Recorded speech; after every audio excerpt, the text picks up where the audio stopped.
May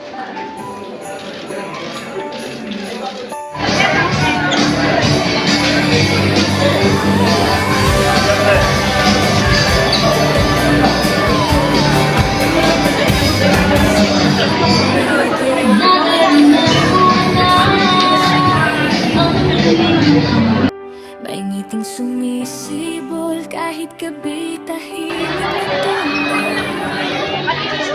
Sa malamig na hangin.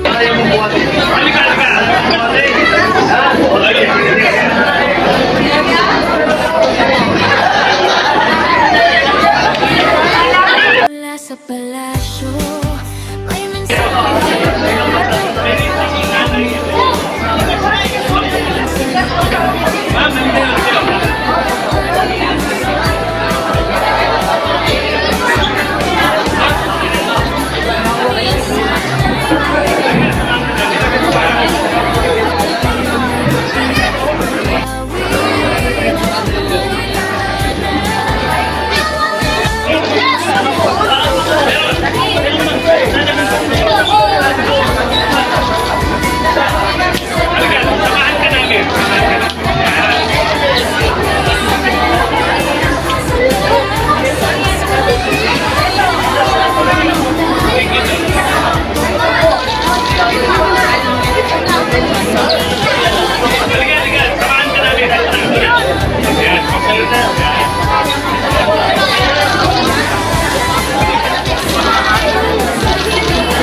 ating nakapaskuhan, tuloy-tuloy pumayong simbolo itong Walang Gutom Kitchen ng pag-asa. Pag-asa na kaya natin wakasan ang kagutuman once and for all. Naka-isang taon na o 1-year anniversary ng Walang Gutom Kitchen. Ibig sabihin kung kada araw, 700 katao ang napapakain natin dito, mga nagugutom natin ng kababayan. 1 year na natin ginagawa yon mula almusal hanggang tanghalian. Gusto ko magpasalamat sa mga volunteers na pumupunta dito araw-araw mula sa iba't ibang ahensya, sektor, grupo, paaralan at sa mga partners natin like yung Philippine Hotel Owners Association, SOS Philippines, Jollibee, McDonald's, Century Pacific na patuloy na nagbibigay dito ng pagkain para sa ating mga kababayan. Naway sa darating na Kapaskuhan, tuloy-tuloy pumayong simbolo itong Walang Gutom Kitchen ng pag-asa. Pag-asa na kaya natin wakasan ang kagutuman once and for all.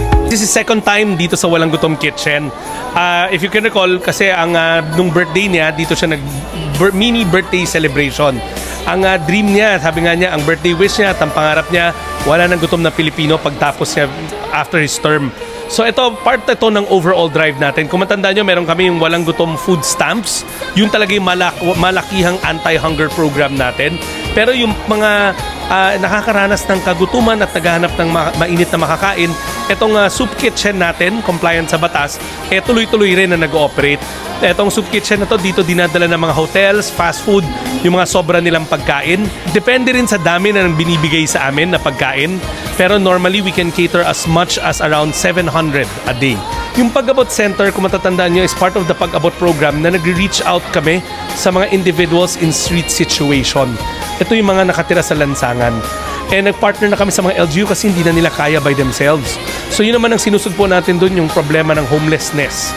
Simula nung programa ng 2023, almost 15,000 na ang ating na census sa buong Metro Manila, of which kalahati nun ang ating naiuwi na sa kanilang mga probinsya. Pag inuwi natin sila sa kanilang mga probinsya, may kasama na mga economic grant yon.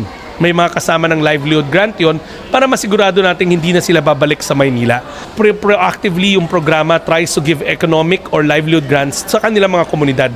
Kalabaw sa mga Aita, bangka sa mga Sama Badjao, at hindi lang naman IP communities yung ni-reach out natin, pati yung mga individuals na pamilya na nawalan ng trabaho, na stranded sa mga lansangan, na pilitan tumira sa ilalim ng mga tulay, yan yung mga ni-reach out natin. Marami sa atin attempt na mag-abot sa lansangan, wala naman masama doon, pero may mas magandang pamamaraan. Picturean nyo yung location, i-post nyo sa Facebook account ng DSWD. We will send our pag-abot team at ililikas namin sila mula sa lansangan, dadalhin namin dito sa shelter namin.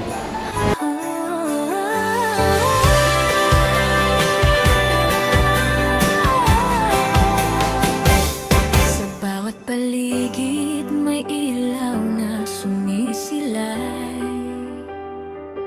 may ngiting sumisibol kahit gabi tahimik na tunay.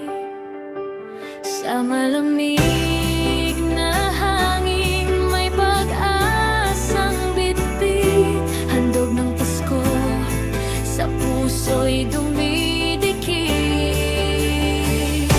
Mula sa palasyo may mensaheng totoo,